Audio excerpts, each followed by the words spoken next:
Hi, and welcome everybody to tonight's live stream from the Truth Proof channel. Hope you've all had a great week from last week, and looks like we're going to have a great night tonight because we've got a great guest on. I'm just going to check on the chat, see who's in tonight's chat, because we'll have seen everybody come onto the chat, because we get some great questions every week from you guys. And let's have a look. Don Lodge is in the chat tonight. Welcome to the show, Don. Stargazer Eternal, Rebecca King, Joe Weeks, I Film UFOs, Ralph Winter. And I've got to say, our moderator tonight is Deborah Singleton. As always, does a good job. No messing about, anything untoward. And that'll be the end of you. Right. So, but I know you're all good people. And so what I'd like to know tonight, guys, is what part of the country, that's the UK or anywhere in the world, and if you let me know in the chat where you are from, that would be great to do a quick straw poll and see where everybody's viewing from. That would be great this week. So without further ado, we are going to hit the road running. Here we go.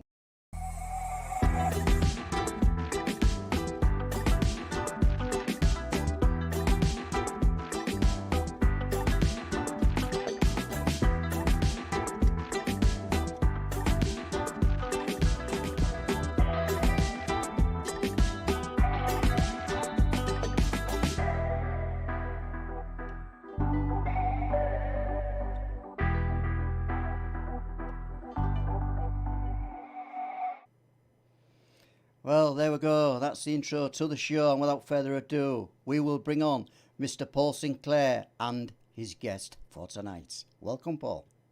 Thank you very much, Les. And as usual, it's great to be doing another Thursday night with you guys. I hope you're going to enjoy our guest tonight.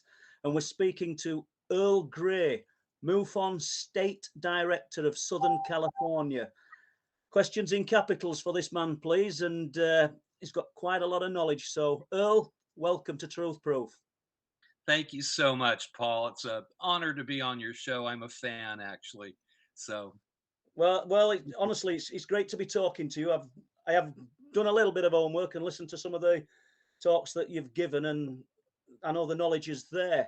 But like with most things, I think this started early, from what I can gather with you. So, do you want to start as early as you like and work us through your life up to now? My pleasure. Well, I was born as Earl Anderson. Earl is my name.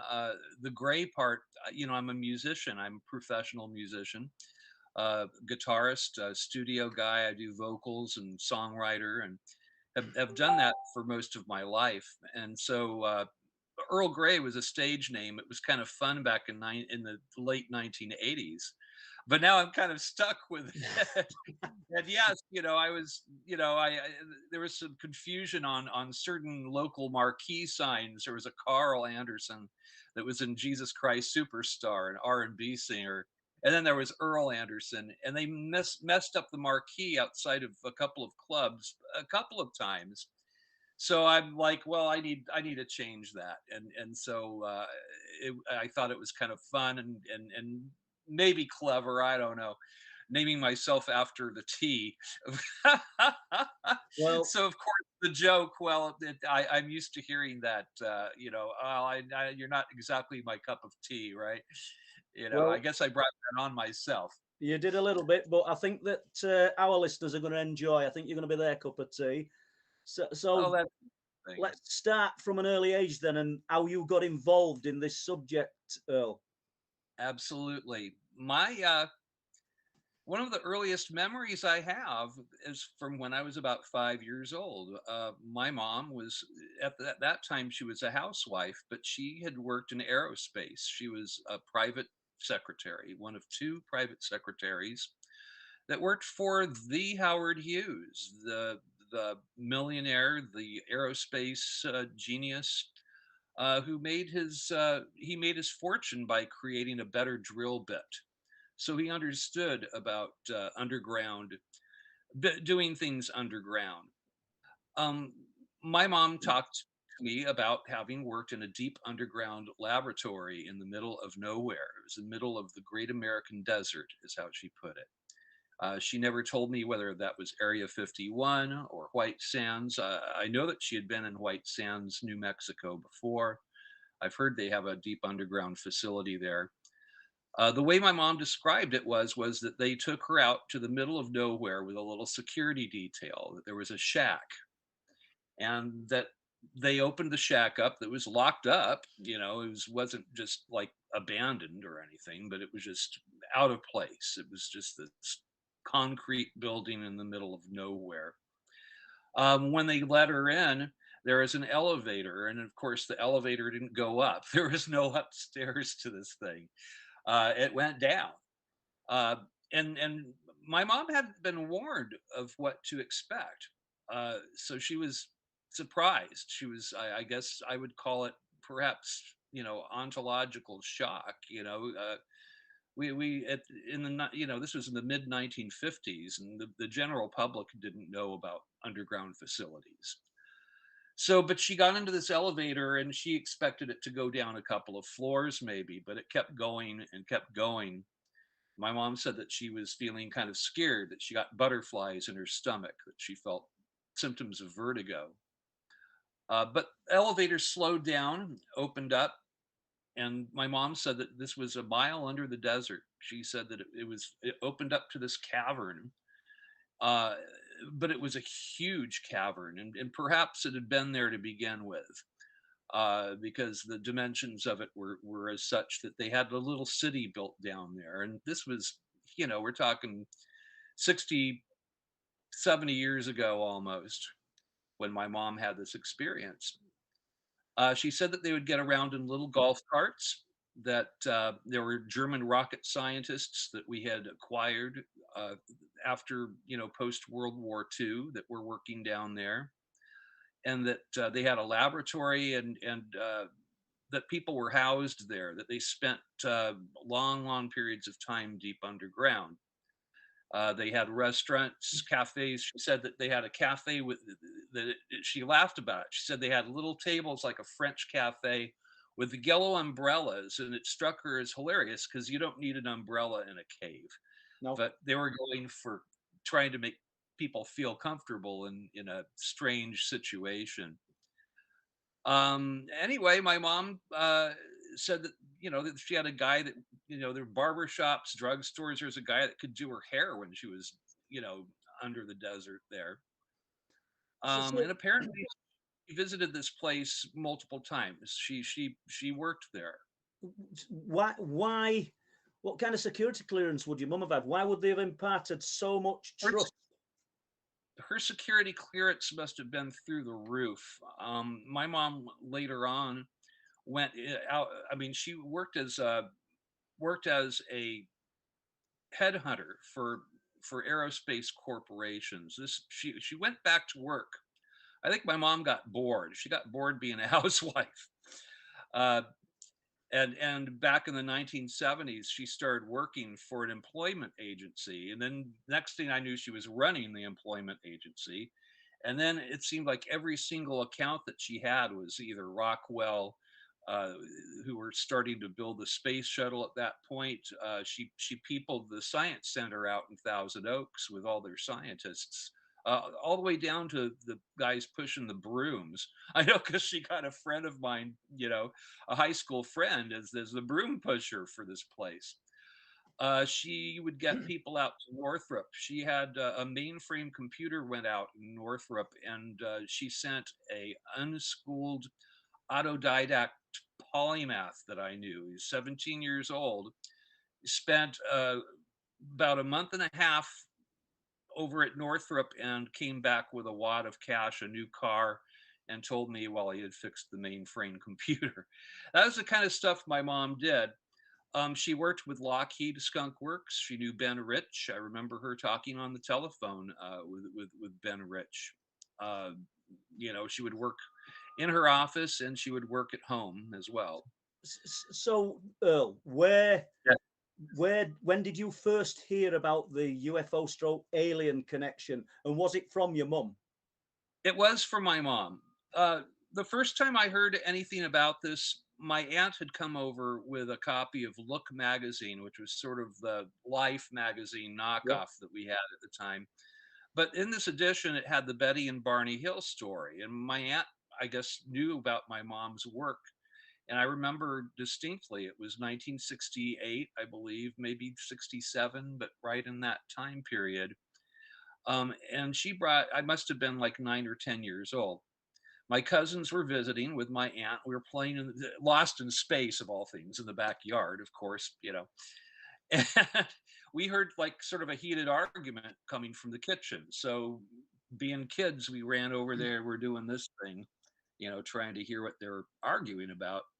And my aunt was saying, "How could this be true, Betty? How could this possibly be true?" My mom's name is Betty Grace Anderson. She said it says that this couple, they were taken into a flying saucer. And my mom was going, "Well, from what I know, this sounds like something that could have actually happened, Mary." And then I remember my aunt getting outraged and saying, "It says that they stuck a needle into her navel." I had to turn to my older cousin. I had to ask him, "What navel? What's a navel?" He said, "The belly button, Earl." Shh, you know. You know. Anyway, they had this whole conversation, and I remember, you know, that I think that maybe they finally noticed that they were being listened in on. I remember going out to the backyard, and it just felt like the whole sky was coming around me. Very strange. I mean, the universe looked different to me from that point on.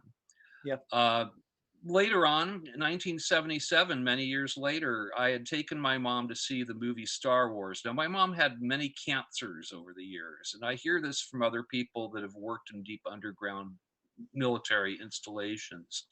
I think that perhaps they weren't guarding them from, I believe that they've operated it using a nuclear pile, just like you would operate a nuclear submarine that way, right? You're underground. They weren't taking electricity from Las Vegas, or you know, it was a secret facility. So it was a new technology. I don't think they protected people properly. My mom in 1977 got a clear cancer screening, and we went out to celebrate. I took her to see this new movie called Star Wars. We were out in Santa Monica. That's where her doctor was. That's where the Hughes facility was that she worked in. You know, it was on Sepulveda you know, on the edge of Hollywood and Santa Monica.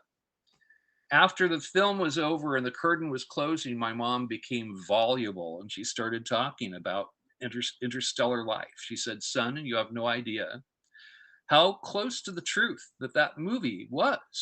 She said the different races, the different spacecraft, the conflict, all that. She said that is all real. And she said it's realer than you'll ever know.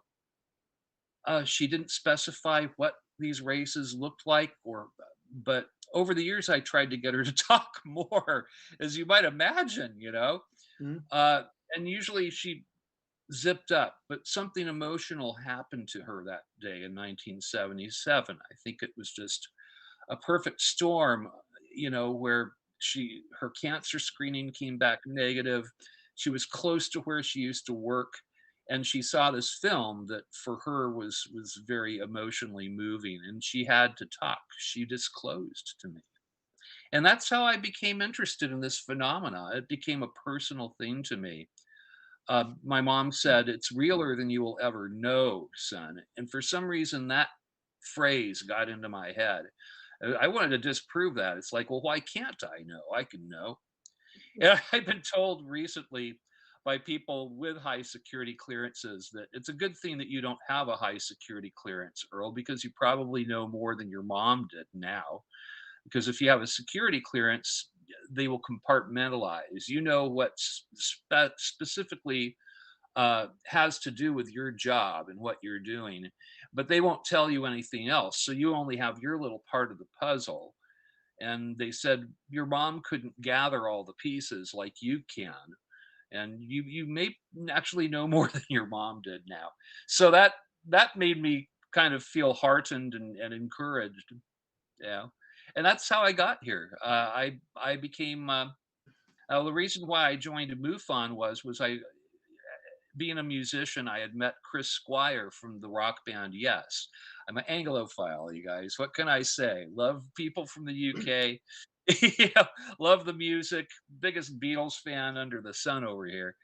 Well, Chris was a friend. I got to know him. I was an administrator of YesFans.com, and just through synchronicity and I think through fate, I met him and became close friends with him. And Chris had a close encounter with a UFO. Ironically, back in 1977, when my mom disclosed to me he had had a face to face. Yes actually wrote a song about it called Arriving UFO. It was sort of a minor hit for them.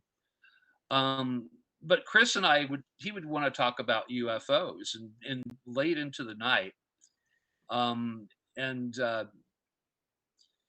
and I told him, now sadly Chris he got leukemia and he passed away about 5 years ago. And when he got sick, his wife called up, held the phone up to him so that we could talk. And that was when I told Chris, I said, I've got to tell you, I may be able to get down to the encounter that you had with the UFO, Chris. I'm joined MUFON and I'm going to become a field investigator, get to the bottom of this, figure out what's going on. I'm so happy that he knew that. He was gone a week later, but I got to tell him that. Yeah, It yeah. was very, very important to him. He Do you didn't understand what it do you was that. do you want to Yes, talk about his encounter or any specific sure. good cases that you're really impressed with? Because I understand in the time that you've worked for MUFON, you've closed 750 cases. Am I right? Yeah, it's Or about right over? around 50. Might be 748 or something, but it's very close. Well, Chris's sighting, he was going to a concert. They were going to be playing. It was in the UK, in kind of the middle of nowhere. He had a guy driving his own caravan. At this point, they were all famous, and they didn't want to ride with each other in the same bus, so they each had their own bus. And he had to go use nature's bathroom. He had the driver pull the caravan over, and he was out in the field doing his, peeing on a rock, Yeah, yeah. doing his business on a rock, and he felt like he was being watched. He looked up, and there was a flying saucer 50 feet away from him. It was silver, a dull silver color. It had purple lights going around the bottom of it. And it was almost like he made eye contact with this thing. It hovered for a little bit, tilted to its side, and shot off into the vanishing point. And we hear that so often. Yeah, yeah. You'll have a hovering craft, it'll tilt and then shoot off without a sonic boom, of course. Right there defying the laws of physics as we know them. It should have heard a thunderclap at that speed. It was hypersonic, but they carry their own physics with them. And it reminds me very much of John Lennon's sighting. I told Chris, well, maybe it's us from the future. He wrote a song about it. He recorded it with Steve Hackett of Genesis on a Squacket album called "Aliens Are Us from the Future." I mean, when I told him about Jacques Vallée's idea that maybe some UFOs are historians or adventurers or tourists, even humans coming back. And John Lennon had a sighting a couple of years before in New York City that was identical to Chris's sighting. I mean, I spoke with John's the girlfriend that he was with. He had been broken up with Yoko at the time during his lost weekend, they called it. But they were together in New York City, and he saw a UFO that just came right up to their window and hung there like it was watching them. And he called May Pang, his girlfriend, out to confirm that he wasn't having a flashback or something, and she saw it too. She said it was close enough that I could have hit it with a baseball or a rock. It's incredible, isn't it? Yeah. Just before we move away from your friend's sighting, you said when he stood watching it, when he's just using the rock to have a wee, Yes. he felt like there was a connection. Yes. I've wrote about this and the intermind connection.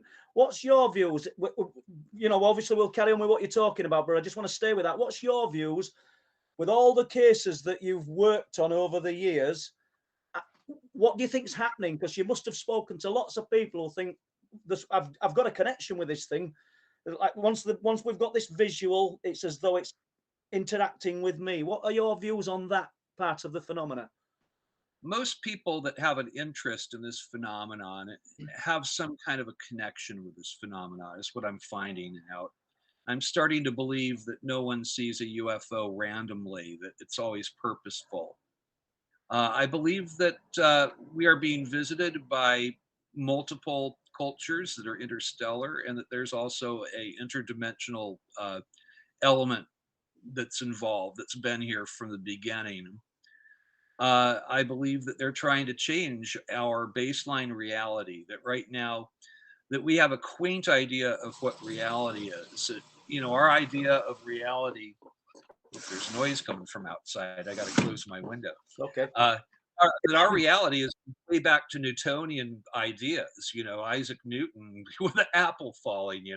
It's very nuts and bolts, and you can see how society has been ruined by this kind of just putting ourselves in this box that we can't seem to get out of. And I believe that things are actually on a quantum level, that this isn't new age thought, that scientists, the best scientists are saying this, that we live in an interactive universe, that your thoughts can actually have a causative factor to them.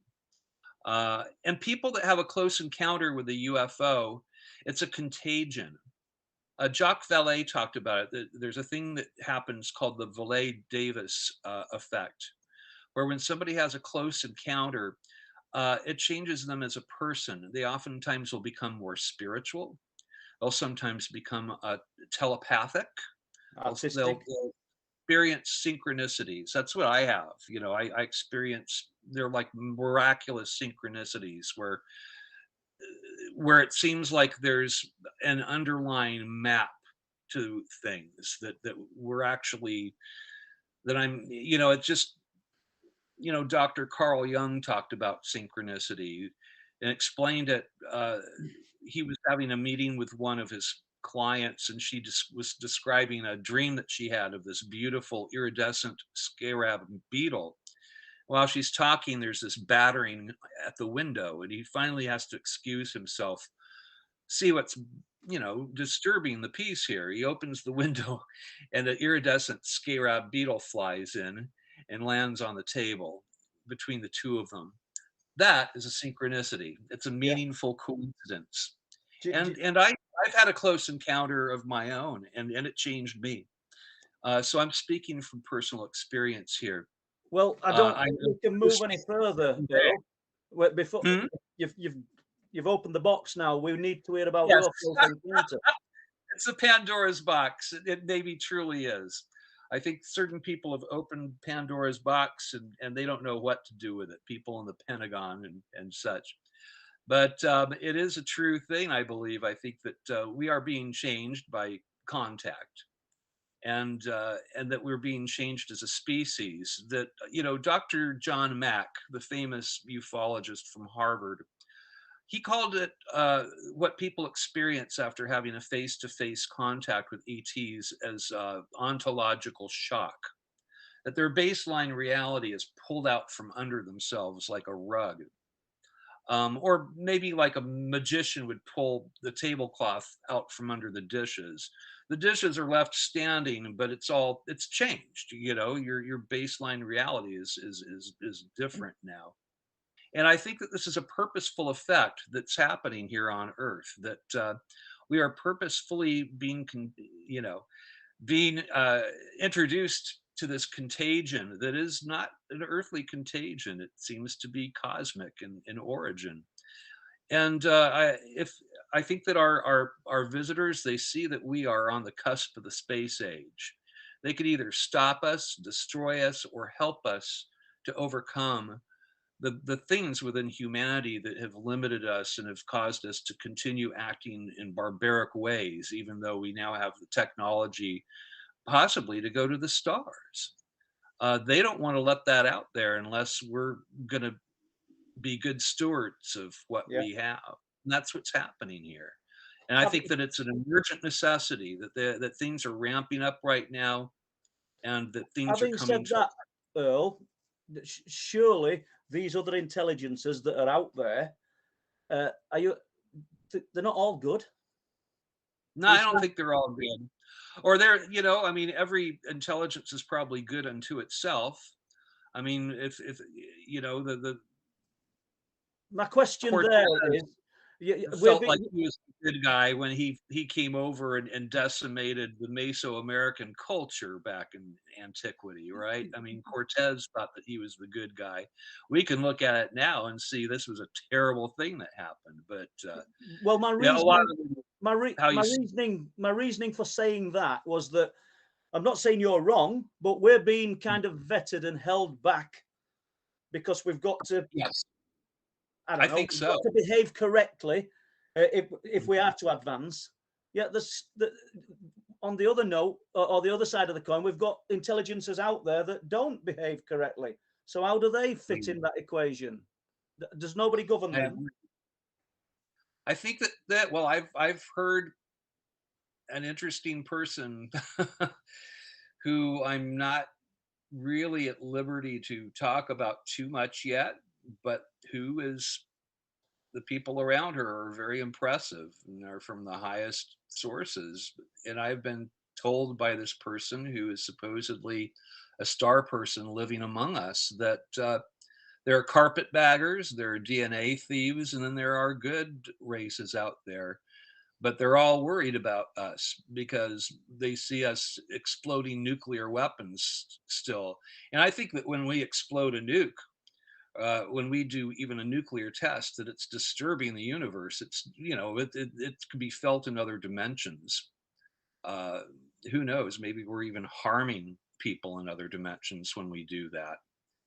And Okay. there's you see from case to case to case, experiencers are left with messages. They'll have eschatological images of the earth on fire and of cities being decimated by catastrophes, usually ecological catastrophes or nuclear fallout. People are left with warnings. They're told, I mean, look at Robert Salas, uh, who was the commander of the nuclear base in Montana. They were hovered over, and he was the commander of a nuclear base, an underground missile silo, and he watched as this saucer hung over their base. Every single missile was taken offline, and then every single missile was re-engaged, just to show this is what we can do. Yeah. He has learned that the same thing happened in Russia, except there the missiles were engaged and ready to fly, and then they were turned off. And it Potentially, was, that could have caused a world war. yes, it could have. We were Yeah. being told this is what we can do. You need to get it together. And I've been told that, that our nuclear arsenal, the worldwide nuclear arsenal, is a great concern, and that we need to get past this. If we wish to be allowed into the space age with open arms, that is not something we're going to be allowed to bring with us. They don't want a warrior race out there. So far, it seems like we've been protected from warrior races. I don't even know if they're out there. From the rumors I've heard, we're kind of warrior races destroy themselves. We're the oddity that we're still here, and that we're on the cusp of going into space and becoming spacefaring Earl, ourselves. before we move on to locations of high strangeness or a certain location that you might want to touch on, the Tic Tac UFO and some of the other cases, you spoke earlier about your own UFO sighting. Do you want to talk about that? I've been talking about it freely. I think I was encouraged by my friend Kathleen Martin. Uh, I had an encounter when I first started working with MUFON. I was trying a CE5 projection. I was saying, I want to meet you. I didn't specify who, except I want to meet How the long other people ago? who've been abducted, and I'm offering myself, if I can meet you, you How can long have my ago, Earl? How long ago? Well, about 6, 7 years ago. It was when I first started working for MUFON. I had been a field investigator for about 3 months, I believe. And I went up to bed and I had an encounter with them. Our room became perfectly silent. My wife and I were there. Our room flooded with light that had no source Wasn't coming through the window. It wasn't coming from an object. It was as though somebody had just poured light into our room. Became very quiet, and I felt very, very peaceful, even though I couldn't move. And that should have scared the hell out of me. I'm a nurse. I worked for quadriplegics since 1985. Was my job until I retired, and I was technically a quadriplegic there, semi-recumbent on the bed, looking outward, and something impossible happened. The wall started spinning out like you would pour cream into a cup of coffee. It opened up, and there was a tall entity standing off to the right, and you could see distance. It was like a tunnel, portal, for lack of better terminology, and there was no room to park a spaceship between our house and our neighbor's house. By the way, it was sort of like the way you guys put the flats together. There was maybe 8 feet between our house and Yeah. not much room. So it had to have been interdimensional. It was not. I don't think neighbors were seeing this. I think that they create a little bubble universe. I think that's what happens. The light changes something. It isn't light as we know it. When people experience the Oz effect, when it becomes hyper silent, That's where I was going. Yeah. they're creating a bubble universe around you. It's why, and I think they do this with their craft as well. That's why something like the Tic Tac can go at Mach 18 and not make so much as a single sonic boom or a fireball. They bring their own physics with them. And like Arthur C. Clarke said, one of my favorite writers, he said that any sufficiently advanced technology is indistinguishable from magic. And that's what it seems like when it happens, like magic. It's impossible. Well, at this point, I was feeling scared actually because I saw these creatures coming towards me. They weren't walking, it was like they were pulled towards me, like they were floating a millimeter over the ground somehow. And they were around my bed and they took energy and blood. They were the small grays, just like you see the pictures of them, Bud Hopkins books and elsewhat, the big black eyes. Um, their skin felt almost like dolphin skin or just very malleable. They seemed frail. Like there's a reason why I knew why this is why they Incapacitate you. incapacitate us, because if you get your hands on them, you could probably tear them apart. Yeah. But they did their thing. They were absolutely silent, which scared the hell out of me because I'd heard over and over that you'd get a calming message, and I didn't get any of that. It just they had a job to do. They took blood and energy. I don't know that they did more than that, but it seemed like they were going to exsanguinate me. I thought they were going to take enough blood to where I'd be. I was thinking of the cows they find, after you're taken by Devoid of UFO. blood. What about So, your wife? What about your wife throughout this She was the experience? end of the world. She was in fact, I didn't even see her when all this was going on. I don't even know if they had kept her in the actual little bubble when they were doing this. When I was fine, they left the same way they came in. I have total recall of what happened. I didn't have to be hypnotized to remember this. I have a good memory. I mean, I remember the stuff from when I was, 3, 4, 5 years old. They left backwards. They didn't turn around and walk. It was just like they were pulled away from me. I watched them. They kept staring at me, and the wall came back together. It took a few minutes before I could move, and I started yelling and screaming like a little girl. Uh, and that's when my wife woke up, and she said, "My God, you joined this crazy UFO group, and is this what I have to look forward to?" So- Thankfully, Well, you 2 left- nights later, my wife is who woke me up. Again, our room was flooded with light, and my wife shook me awake, and she's pacing by the bed saying, "Oh my God, Earl, you need to tell your little friends they need to leave us the F alone." She used the F word. So I already have insomnia as it is, and I don't need this in my life. My wife does not have recall of the entities, but in the moment she said your little friends. So I believe very much so that she encountered them as well. Thankfully, she remembers the room flooding with light, and she knows that's anomalous. She knows that doesn't happen. She knows that that it's real. I think it scares her. Doesn't like to talk about it. 2 nights after that, we both woke up to the room flooded with light. We went to the window, and this time you could see the light coming down from over our house. And neighbors' porch lights were actually coming on. This was my close encounter. It changed my life. But that's what I Changed was going the to way I get to.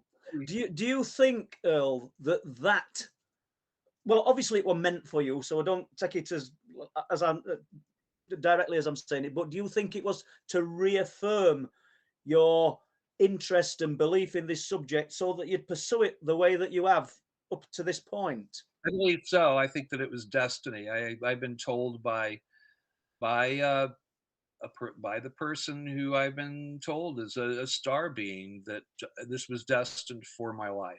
That this Yeah. was this was no coincidence. That this was a destiny thing. So apparently, I was destined to do this. Well, I realise that there's certain things that you're not willing to talk about, and but you will do. Perhaps you'll come back at a later date and tell us a few bits. But so, well, this will lead us into it. What you want to tell us? Do you I'll think? you guys a hint. I'm not going to talk much about it because I don't know what I'm at liberty yet to share, or I haven't decided yet Yep. what I should share.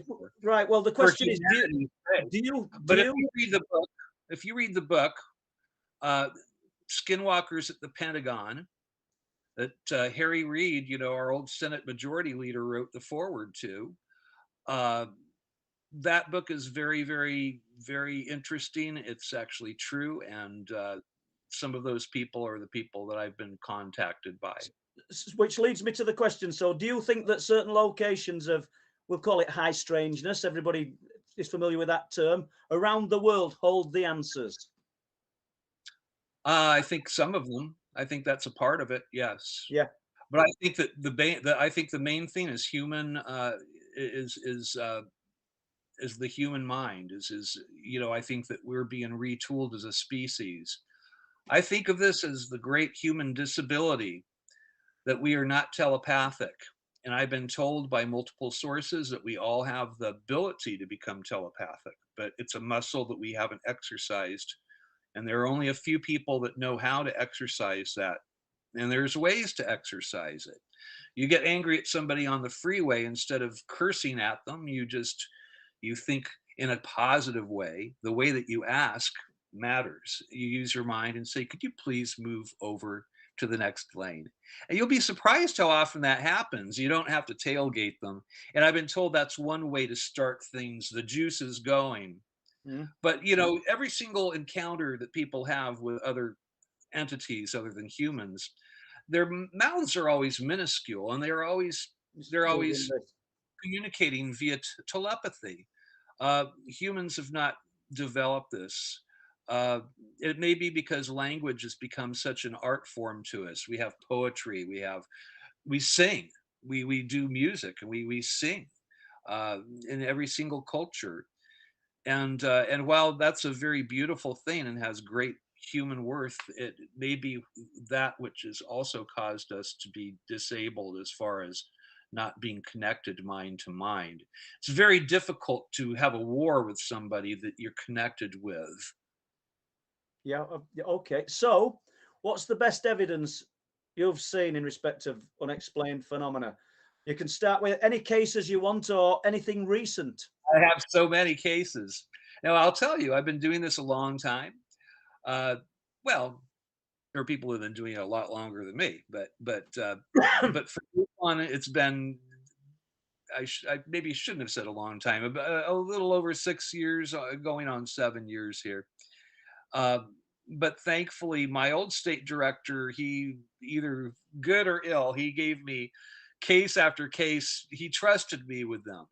And it's interesting because when I had my encounter, I thought he was going to fire me. He's a very nuts and bolts guy.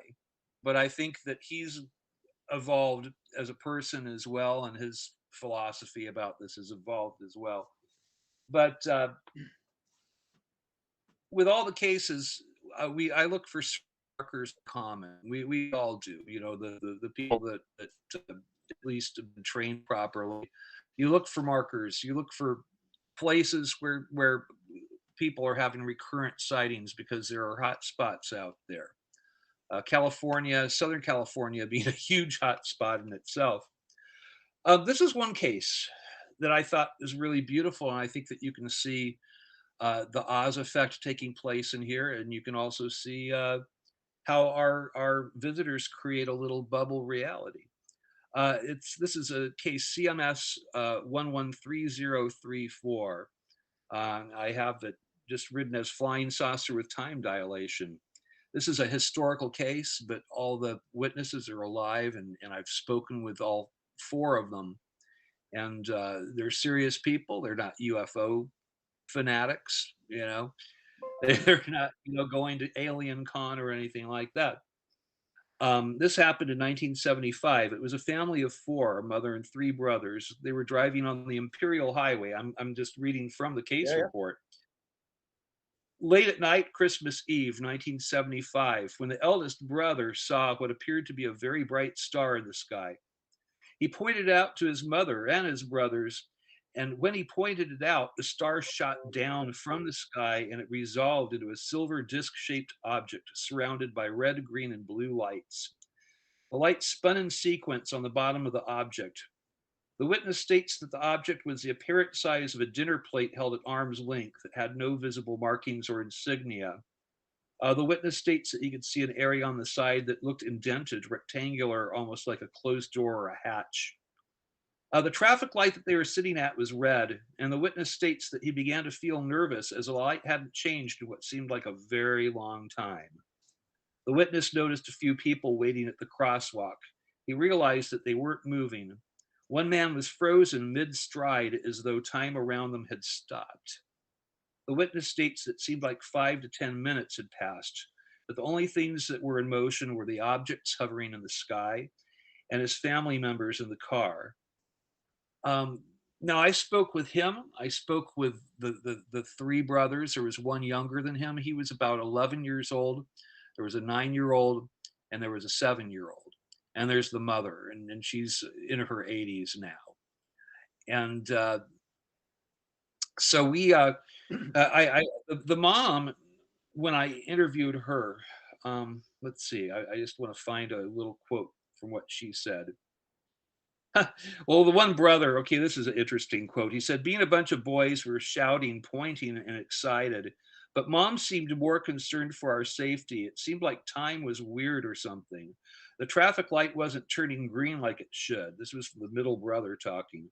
That's when my older brother pointed out that the 2 or 3 people at the crosswalk weren't moving. The one man had his leg extended mid-step. You wouldn't be able to do that without losing your balance. He was standing like that for over 10 minutes. And there was something about time that wasn't right. Suddenly, with no warning, the UFO shot back up into the sky and the light turned green. And we drove home and nobody said a word until they got home. And some of them remembered, some didn't, but they all remember now. It's all come back in these years that have, gone past. Was the core experience the same for them all? Was the core experience the same for them all, or did they remember things slightly different? They actually all were it was pretty close. The only difference was that the original witness only remembered the one main saucer, but the other brothers said that it was like 3 stars in the sky, very bright stars. And the other 2, when the one star, the brightest one, came down to them, the other 2 came down lower, and you could actually see that it was 2 other flying saucer craft. So this was three discs that they saw. And then when the other brother had heard this recounted by the younger brother, that came back to him. He remembered. And that's common, people will remember different things, especially with this phenomenon, because a psychological thing happens with it. It seems to interact on a personal level. Everybody gets a slightly different experience. Now, did you say 1975 or what? It's 77? Yes, it was 75. But I have another case. Do you almost find exactly the same? Yeah, that's what I was going to say. Do you look for other cases to pack around these to sort of give them more solidity? Do you look for other things, or just stick to that case? this case is what I would like to show with this case is that this is no new phenomenon. This happened many years ago. We had another case just recently that that started 3 years ago. It was a mother she's a clinical psychologist, and her adult son. They were driving home from something, I guess her work. I forget. But she said that they were driving home, and they saw a V-shaped craft that was hanging over a grammar school. This thing was it was a V-shaped craft. It had lights on the bottom of it. And the closer that they got to this, it was hovering over the school. It was about, say, 40, 50 feet across. And the closer that they got to this, it flipped over so they could actually see the lights, and they started blinking in sequence. And as they watched the lights, it's as though it mesmerized them somehow. They slowed the car down. They said that time became very strange, that you couldn't tell if they were there for 5 minutes or an hour. And that's the same thing the mom said from 1975. She said, I don't know if we were there for 10 minutes or an hour, and I don't know if everything that I remember is everything that happened. This woman, the clinical psychologist, they watched this thing just hover there, and time became strange, and then they watched this turn around. She drew diagrams of it. She's actually a pretty good artist. And they watched it fly rooftop level until it went into the vanishing point. Now, we didn't receive thousands of calls from, the Long Beach area about this craft. So my guess is it's the same thing. They created this little bubble reality. They showed themselves to the people that they were supposed to meet, and it opened something up in their lives. The mother and the son said that they didn't talk about it as they drove home. And then once they got home and they were parked there, they just sat there, and the son became very upset and said, Mom, what just happened? What happened? What was that? And she said, well, I think we both know what that was. We both know what that was. She thought that was the end. Okay. She told her husband's a medical doctor, by the way. She and her husband are pillars in that community. They actually do a mental health radio show, a wellness show. I can't tell you guys, they want to remain anonymous, because this could harm their careers. Certainly not talking about it in public. I have to, use pseudonyms when I talk about them. Have you noticed? The MUFON headquarters has looked into this. It's all confirmed who they are. The wife started getting taken at night, taken by entities, by tall and small grays, taken to a ship, and the usual DNA stuff. She's had scoop marks out of the back of her neck. Sometimes her clothes are put back on wrong. She'll go to sleep in the bedroom and wake up somewhere else in the kitchen or front yard, or find herself delivered somewhere else, almost like Travis Walton was. And it's changed her life. I mean, she's become a very spiritual person. This phenomena changes people. It changes them. So over the years that you've been researching these cases, or solving them, or finding people that have been disingenuous, of the ones that you've found genuine, have you noted that there's a certain type of person that these people are choosing, or is it just across the board? They're usually intelligent. The whole idea. I once had somebody rail at me saying, "Oh, how can you believe in this stuff? It's just a bunch of hillbillies and ignorant people that report UFO." That's not true. I get reports. The good ones come from doctors, psychologists, politicians, even sometimes the literati, just people that are PhDs and very smart, or people that empathic people that care for others. It appears though that I believe that there was a DNA farming thing that was going on for a long time. We don't see that as much now. Now it seems more like people are taken for teachable moments or for downloads of information that they are given. and almost like people are taken as a tune-up. And I think that they're giving us this contagion. The close encounter is how they bring this cosmic consciousness on with us. And but I think that one thing I see is that it usually doesn't change people for the worst. It usually changes them for the better, even if they have what I would consider a bad experience. It seems to open a portal for the good experiences to happen. Yeah. My experience, I would consider a very scary one. If there was a teachable moment, it might have been teachable on the level of a Shaolin monk hitting you with a a board or something, and maybe they were trying to wake me up. Well, that I think that's what I meant actually when you'd only recently joined MUFON, and I wondered if that encounter, that experience that you had, were to strengthen your resolve and make you pursue this even more. But because Oh there yes, doesn't appear to have been a message given to you, does there?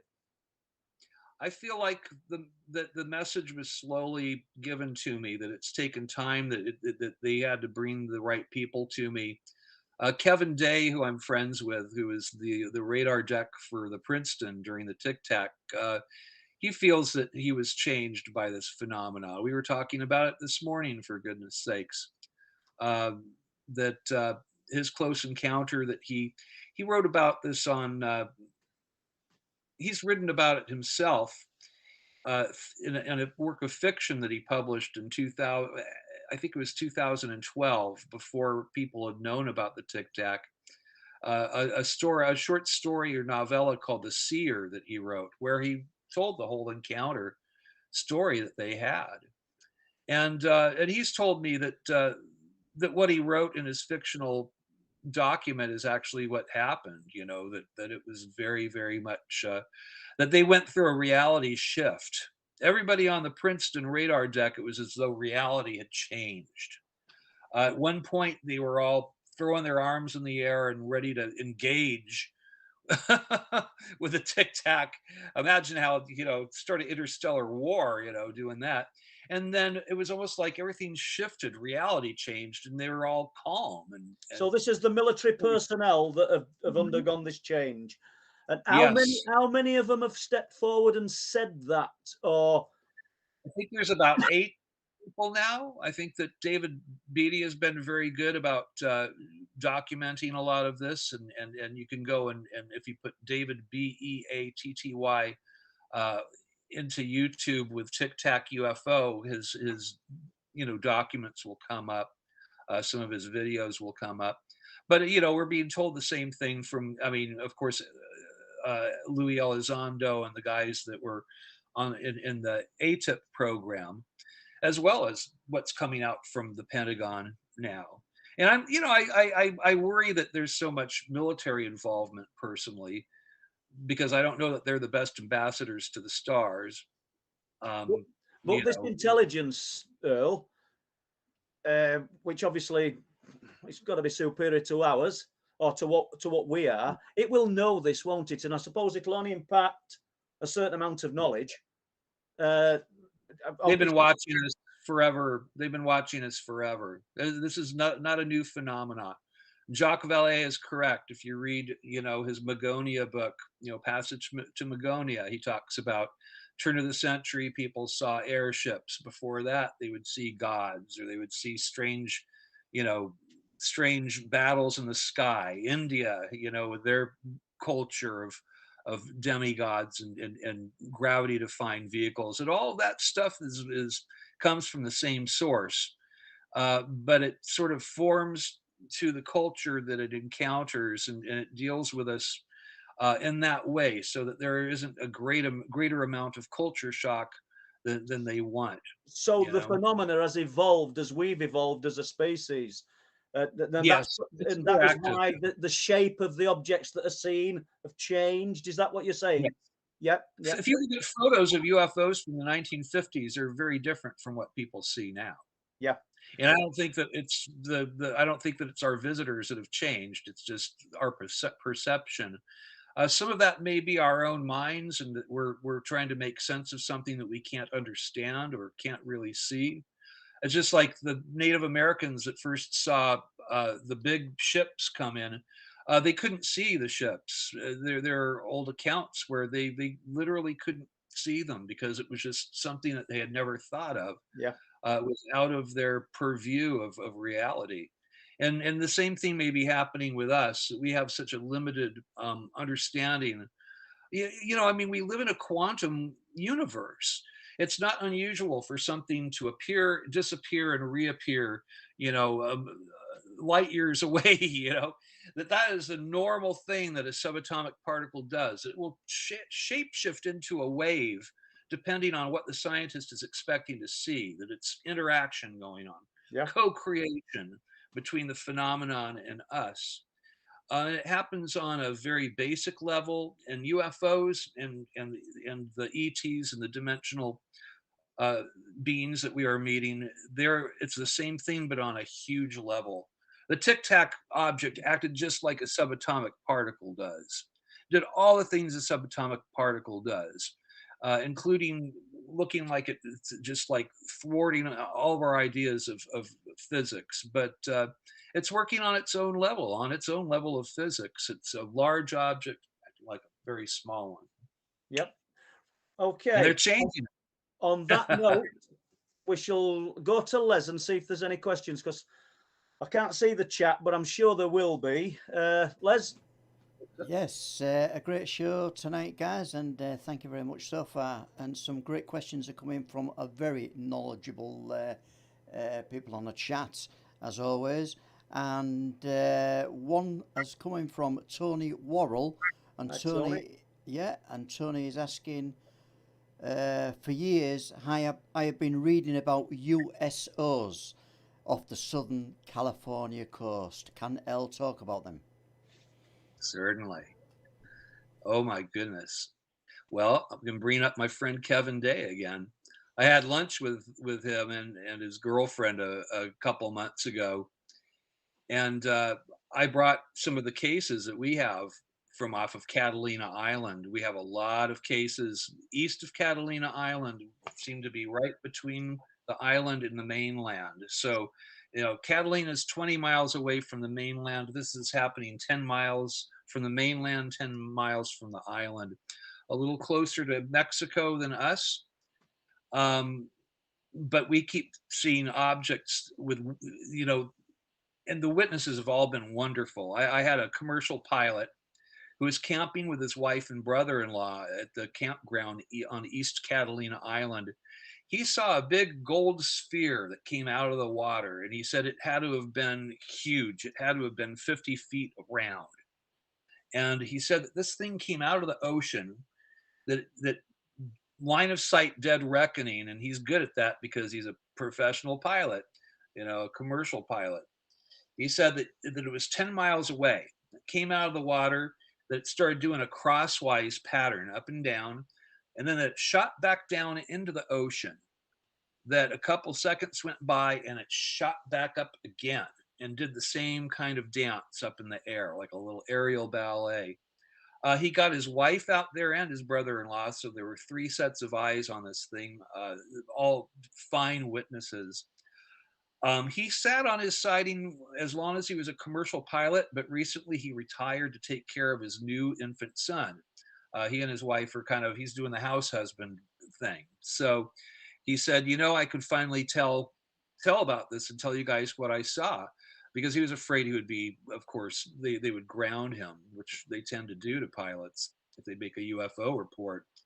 Spoke with all the witnesses, went in depth on it. I brought the coordinates to Kevin when I met with him, and he said those are the exact coordinates of the Tic Tac. Said it's not even a decimal off. It's exactly the same spot. I found that very, very incredible, and we keep having sightings off of that area. I had a captain and his crew that saw 2 moons in the sky. We don't have 2 moons in the sky, but it was just, again, this big spherical object that was hovering over their boat. And this guy does he transports people, with on boat trips. but they just didn't know what to do with this thing. Scared the hell out of them, scared them to death. And it hung there underneath the clouds, and then it shot up into the clouds and was gone. Same area. I have so many reports from that area and of course the other case that I just mentioned to you happened near the coast, near that area, with a psychologist and her son, very close to that area. Had another guy in that area that saw a V-shaped craft, described exactly the same. This was just 3 months ago, and another craft that looked like that was in Palm Springs, but that's not to do with the Catalina thing. But the USO thing is a part of this. Perhaps there's a base under there. I'd love to take a dive team out to those coordinates. Is what I would like to do. Okay, great answer. Thank you. Yeah, thank you very much for that. We need funding. Right then, we're just moving a question. We're moving 180 degrees here because Steve 071 is asking, does Earl have any opinions on Bigfoot slash Sasquatch? I think that may be a real thing. People have seen them for a long, long time. What can I say? I mean, our world is, there are portals that open and things come in. You know, I think that the stories of the Skinwalker, that those are true. As fanciful and as crazy as that sounds, and you guys, you've got to realize, I mean, I come from a science background. I've had to really step back and think about this to be able to wrap my head around it. You know, I recoil against a lot of this stuff. You know, it's like, oh God, he's bringing Bigfoot up. You know, I guess I don't want to be ridiculed, but no, people, it seems to be perhaps something that's connected to this phenomena. There's stuff out there that's just older than us, that's been here for a long, long time, or there are things that come through interdimensionally, and perhaps that's what people are seeing there. So once again, then we're just dealing with opinion and speculation. But do you think then that these things are from somewhere else and not resident breeding populations of? Yes, I think that it's usually interdimensional, although there may be some strange stuff that lives underground. You know, I've heard both from good sources. I don't really know the details around it, but there are probably things that cohabitate with us that we don't know about, deep in the oceans, most certainly. Yeah. Yeah. Another question, Les? Yeah, got a few more questions. Got quite a few questions in tonight, guys. I don't know how many we'll get through, but we're going to give it a good go. And Roddy Burns, welcome to the show, Roddy. A question from Roddy: does Earl think we are heading to disclosure soon? I think it's happening right now. I think that's what we're doing this very moment. I think it's already happened. It happened in 2017 when the Tic Tac story was on the front page of the New York Times. If that isn't disclosure, I don't know what it is. I mean, the Pentagon is putting out books about skinwalkers at the Pentagon, UFOs, with the former Senate Majority Leader saying that this is true and writing the foreword to the book. If that isn't disclosure, I don't know what is. If you're waiting for the president to come out and say it, I don't think that's going to happen. If Donald Trump had disclosed, half of the country wouldn't have believed him. And if Joe Biden went and disclosed, half the country wouldn't believe him. So I don't think you need to wait for the president to do this. I don't think they're going to do that. But I think this is how disclosure happens. It's what we are doing right now. It's everywhere, Earl, isn't it? It's in the video games, it's in the computer games, it's on TV commercials. Everything's alien and space related, and we're just being drip fed it. It's just there all the time, isn't it? It's in the human collective consciousness. There's something very Campbellian about it. If you're, used to reading Joseph Campbell and any of his works, there's just something very deep that's been with us forever and ever. It's part of us. And it's come to roost, and it's manifesting right now. Right. Thank you for that. Umbraman is asking if these beings know for a fact they have been seen, Why do they still try to avoid us? Well, I think humans are ready for this and some humans are not. And also, there are different philosophies about us out there. There are some creatures that don't think that we should know about them, that they're almost like the tenders of a animal sanctuary where they go and tranquilize you, put you out, take DNA or your blood or whatever, and then re-release you with, most people not even knowing that anything really happened. They had a funny dream last night, and I think that that's part of it. Uh, and I think that there are others that are kind of watching and tending to us, that believe in us and that want to see us become like themselves. So I think that those are our friends, and I hope that they are the ones that win out, because I think there's another contingent of beings that just kind of wish we would either go away or collapse into the dark ages again, and then we wouldn't be a threat. That's good. Well, Let's not do that, people. Let's not collapse. No, Try not not to. perhaps. I'm just going to ask a question of my own, if you don't mind, Earl. And the question is this: is that earlier on you said these beings, these entities, these whoever have been here for thousands, probably millions of years for all we know, and then you go on to say, well, the abductions have took a turn now where they're teaching us about cosmic consciousness and things like this. I've got to ask a simple question, Al. Why is it taking so long? I would like to know that myself. We need to change, and we need to change fast. I think things are ramping up. Things are ramping up. We're having problems on this planet, and ecological and diseases and wars continue, and it's important that we change. And I think that that's what's happening right now, and that's what we're part of. Those of us that know this, you guys that are interested in all this, it's not random. It's not just like some hobby that you fell into, or some belief system. This is happening for a reason, and you're part of it if you're interested in this and if you're taking this seriously. And there is an agenda, and I don't think it's a bad one. I think that they want us to become like them, that we could become spacefaring, that we can become a force for good in the universe. But we have to get over some destructive things, and we have to become connected as a species and stop seeing ourselves. If we have prejudices against each other because of skin color or political strife and things like that, then how can we be trusted with meetings an intelligent being that might look like a 9-foot praying mantis, or I mean, we're not ready to, because we can't even accept ourselves, our own humanity. So It's work in progress then, Al, on that one.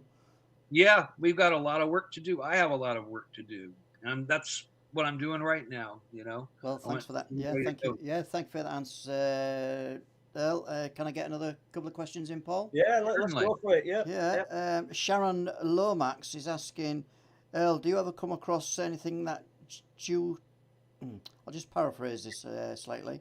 Do you sign non-disclosure agreements? And if you do you have to say no comments after that? I have not signed any non-disclosure agreements. I hope I don't ever have to. I hope I don't have to. I so far, for some reason, I think they've trusted me as a private agent, and I haven't been asked to sign anything. So the things that I'm reticent to share details about are because I don't know if they would be good for us yet, or it could be harmful to certain people. So I'm trying to keep certain people in my confidence that don't want to be exposed and have their lives, have crowds showing up on their front lawns and stuff like that. I will say, though, I believe that that they are living amongst us, and that there are those that look like us, and that they fit into human society, and that I've had a couple people. One guy that I spoke with a few years ago and calls me up every once in a while, independently wealthy, rides around on a motorcycle. He says he's a star being, that he loves humanity. He's kind of an adventurer, and he goes and just kind of watches, and it's just such a strange thing. And from what I can tell, I mean, I don't know where his money comes from. You know, who can afford to do that? But that's what this guy does. Do you not feel like looking into him deeper? Do you know? I'm kind of scared to. Like, you know, but he kind of holds the cards. You know, it's kind of up to him. He calls me out of the blue. It's usually a new phone number, and then you know I don't hear from him for a while. I know another person who's gone public who says that she's a reptilian human hybrid, and may very well be just exactly that. Strangely enough, she has diamond-shaped pupils. I've seen them, you know, and very strange. You know, her father was in the military, and long story, but I stay in touch with this person. I met them originally. They submitted a case to the Experiencer Resource Team. I'm also a member of MUFON's ERT, which Kathleen Martin started. Kathleen kind of recruited me about 4.5 years ago, thinking that I would, you know, be a good member for the ERT. So a lot of these cases I've met through the ERT. Abbreviation ERT, and for people that don't know, tell us who Catherine Martin is. I know, but Kathleen Martin is Betty and Barney Hill's niece, and she's kind of taken over the family. She's had an encounter of her own. She's expressed recently, but she's very, very knowledgeable on the phenomena. I think one of our greatest ufology, and you see her on the Travel Channel, History Channel, Ancient Aliens, all that stuff. She's comfortable, you know, going out in public and talking.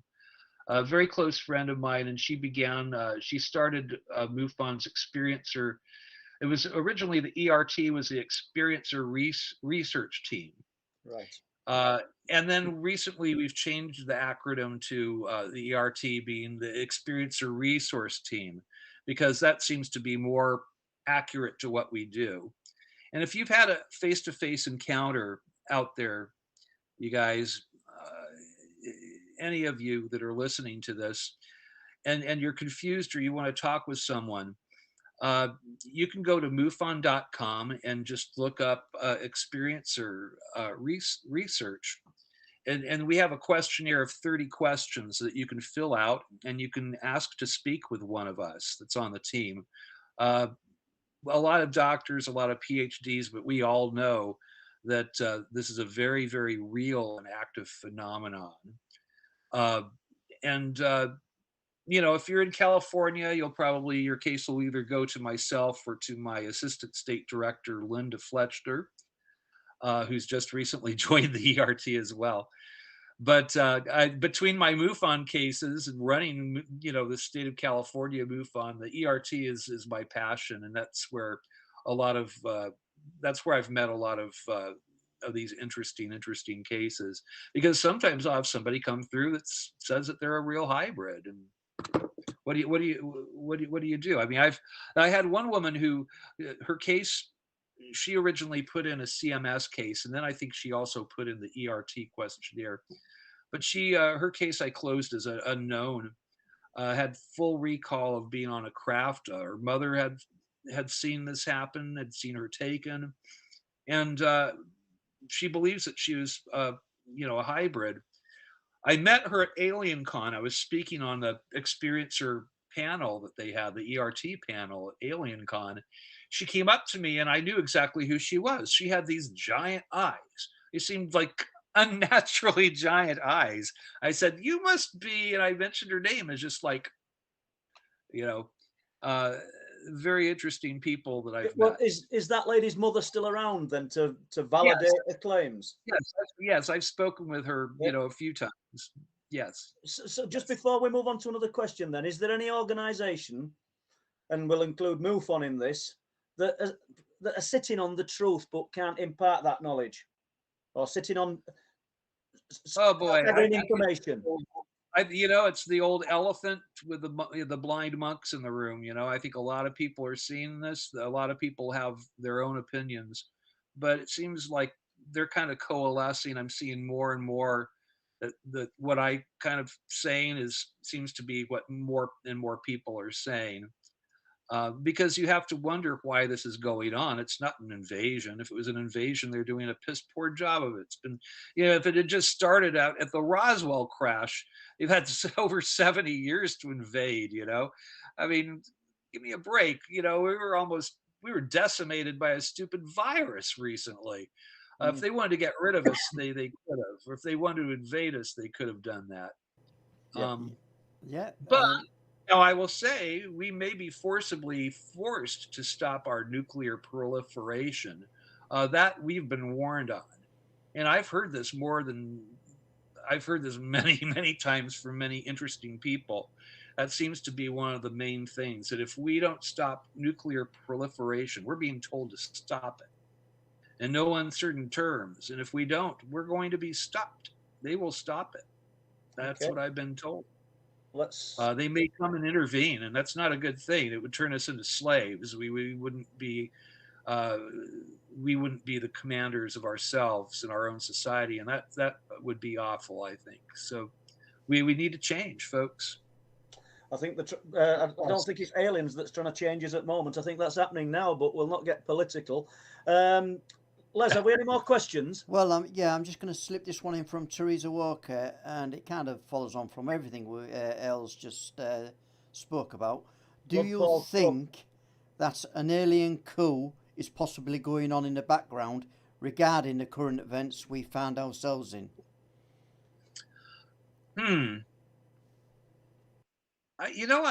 I'm not sure about that. I think that there is definitely alien involvement, that there is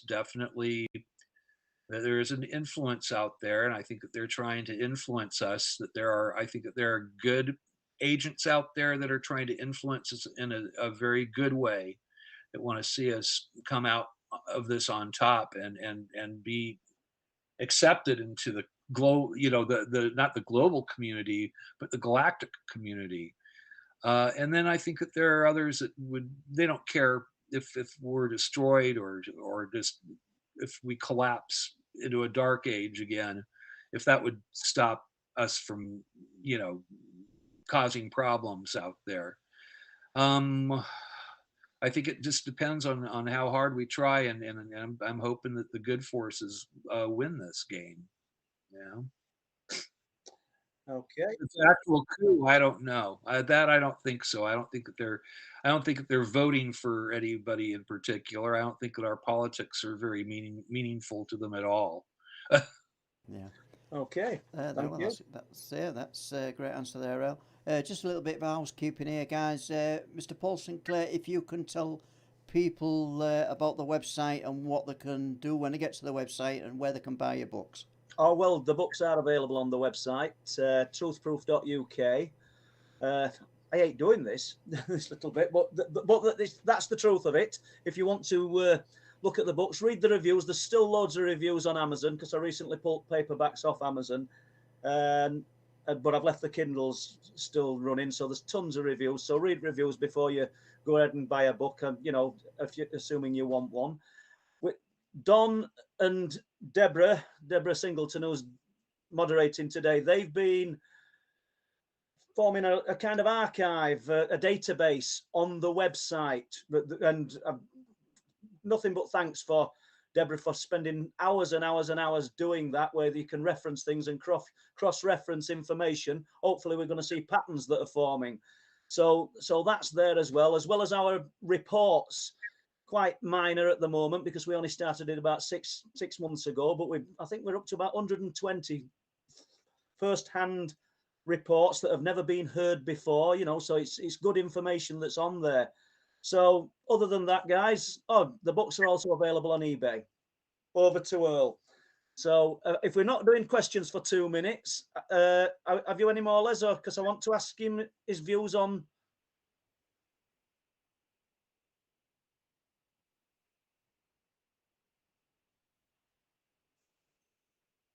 Good point. Yeah. Sure.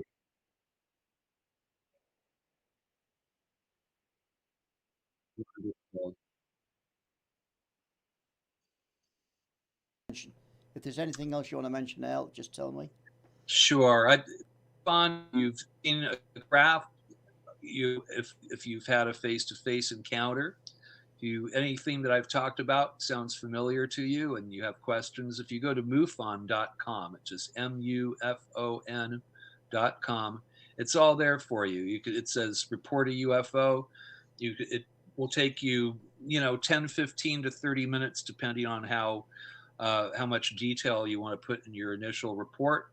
But I would rather have you put like just a not undetailed report, but put one in, because we're very interested in your sightings that you've had.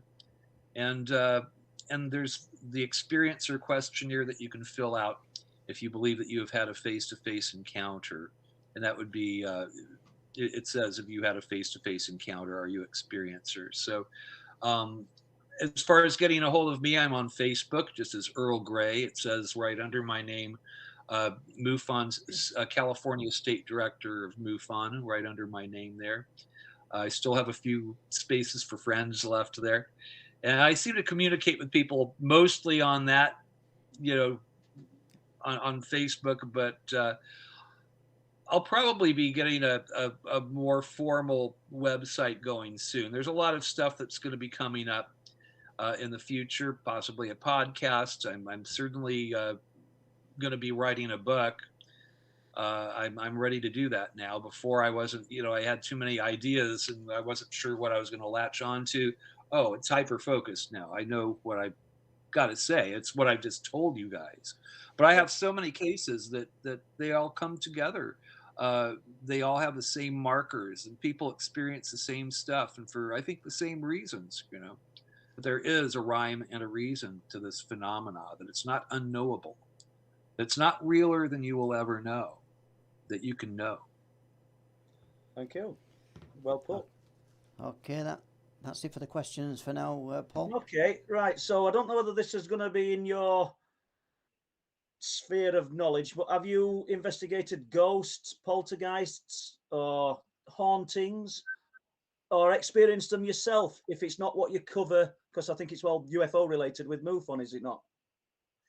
Oh, MUFON is we're focused on the UFO phenomena, but there's a paranormal side to this as well. The phenomena seem to be connected. There's a spiritual side to it, I think, and I think that certainly after people have a close encounter, they'll sometimes experience poltergeist-like effects. A lot of the things that happen with a UFO encounter or an entity encounter can be comparative to some of the poltergeist or ghost stories that people tell. So no, I think that there's a connection there. I think that maybe our only fault is that we call it paranormal, and it should be just the way that we see normalcy as, that we need to expand the box again. Yeah. We're thinking like Isaac Newton, and it's quaint. It's like trying to run your iPhone with a floppy disk. It's not going to work. It's an antiquated iOS system. You need to, So how has MUFON evolved over the years? Then, are they more accepting of the multi-phenomena aspect of what we're dealing with, rather than just these nuts and bolts flying saucer structured UFO? Are they looking at the lights, the spheres of light, and maybe thinking that we've got intelligent light forms or anything? MUFON is a large tent. I don't agree with everybody that's in that tent. I don't agree with everybody in the world, but there's a space for you in MUFON, and some people see this phenomena in a nuts and bolts way. Some people see it in a way that's almost new agey, I would say, and I'm somewhere in the middle. I think that it's a physical phenomena that has some very strange spiritual things around itself. Maybe spiritual isn't the right word. It's just maybe we haven't found the right word for that yet. But it's a quantum phenomenon, and it acts like magic, and it's interactive. And my friend Greg Bishop, he's written a few wonderful books on the phenomena, Project Beta, and he's just a fantastic thinker. And he believes that there's a thing called co-creation, that our reality, that we are creating this with this other intelligence, and that this is a way that it interacts with us, and that it's a dance between us and this other hyperdimensional intelligence ultimately. And I can see that. I think that your intent, that the way that you think about things, that you can manifest stuff. Yeah. And this isn't just a new age, Shirley MacLaine idea. This goes back to, again, it goes back to quantum physics, goes back to Schrodinger, and there's a reality and a scientific element to this. So there's a place, in MUFON for all stripes of people. Excellent. So, who do you think then who's broken new ground, shall we say, within the last 10 years, 5 years, within the subject, took it a little bit further or a bit deeper? Diana Pasulka, the author who wrote American Cosmic, I think she's broken some beautiful ground out there. Highly recommend her book, American Cosmic, by Diana Pasulka. Jacques Vallée continues to be such a great force out there. And the book that he just wrote with Paula Harris is getting wonderful reviews. I haven't read it myself yet. I do have it on my Kindle. It's like Irina Scott, Dr. Irina McCammon Scott is an amazing thinker in ufology. She's a PhD. She worked at Wright-Patterson for the DoD back in the 1960s. She and her sister had a close encounter. She's had a close encounter with Orb, is the best that I can explain it. We had Irina on probably about a month ago. Wonderful. Yes, she's wonderful. Interesting lady. Yeah, got to. And the book that she wrote with Calvin Parker is wonderful. It's her new book. It's fantastic, and I highly, highly recommend it. Right. So, let's talk about some of these historic cases then. Have you any knowledge on Pascagoula, Calvin Parker's story? I know Calvin. He's the most down-to-earth guy with the most outer space story I know.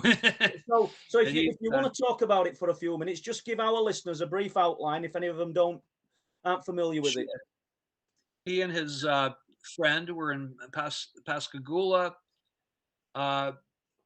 They were out fishing and they were taken into a craft. This is back in the 1960s when it happened, mid 1960s. Changed both of their lives dramatically. The creatures that took them they acted robotically. They floated. They didn't walk, and they looked almost like very strange. I mean, I don't even know how to describe them. Like a mummy with 3 horns on the head. They didn't have legs. It was like a stump, and they would float around. And these guys, there was also a humanoid. He thought that may have been like a biological robot that they used to do their dirty work when they were trying to. But they more or less, they took him and his friend, and they did the array of experiments that they would do, and took blood and everything else. They felt threatened by it, and they anyway, there were other witnesses to all this. That's the thing. It's amazing. One of the things that Dr. Irina has been able to confirm, as well as Philip Mantle, who does Flying Disc Press, who's another Brit living out there in the UK with you guys. Wonderful man, and he's published fantastic. Philip managed to find new witnesses. He put the word out there, yes. And more people have come forward, haven't they? I mean, yes. I don't know how long you want to stay on Pascagoula, but are there any of these cases, the older cases, Rendlesham, Roswell, sure. Kecksburg? Do you want to talk about any of them? Very, very close friends with Denise Marcel, and Denise is Jessie Marcel. Jessie Marcel's granddaughter. Jessie was the first official on the Roswell debris field, and I can tell you that was no weather balloon. The family, both Denise, her brother Jesse Jr., and their older brother John. John was the closest to the grandfather, and he has a lot of stories about this, and he knows much more of the detail than the other grandchildren knew, apparently. I believe we're trying to get him as one of the speakers for the MUFON symposium. I'm not sure if I'm supposed to say that. I tried to get the three of the siblings for the next symposium, but I'm not sure. They have contracts that because they've done some work with the, I believe, Discovery Channel or Travel Channel or one of those. But I think that they're going to be able to do this, and it'll be the first time that we've heard all three of them talk about this since I guess the first Alien Con. They had the three of them, but Yeah. other than that, nobody's heard John's story. The debris field, it seemed like the pieces of the ship were trying to reconnect and come back together and recreate the ship. I've heard that, which is a story people don't know about. I've heard that, Has this come from the siblings? yes. I mean, it's very, very strange. And again, I mean, what was happening there? I mean, some people believe that it was a Trojan horse.